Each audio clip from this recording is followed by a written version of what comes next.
স্ত্রীর পরকীয়ার জেরে খুন স্বামী, কুলপিতে গ্রেফতার নিহতের স্ত্রী ও তার প্রেমিক। ত্রিকোণ প্রেমের জেরে এক ব্যক্তিকে কুপিয়ে খুনের অভিযোগ।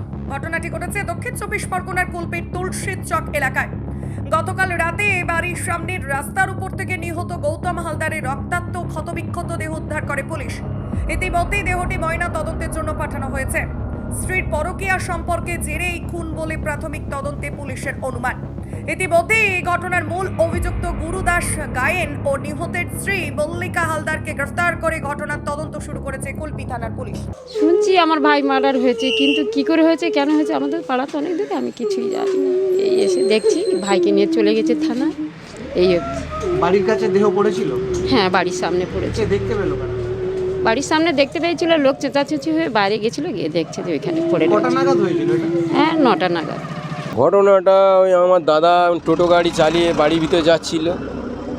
তারপর দেখলাম যে আমার দাদার মাথা টাথা কুপিয়েছে, মারা গেছে, নিয়ে সঙ্গে সঙ্গে প্রশাসন নিয়ে চলে গেল।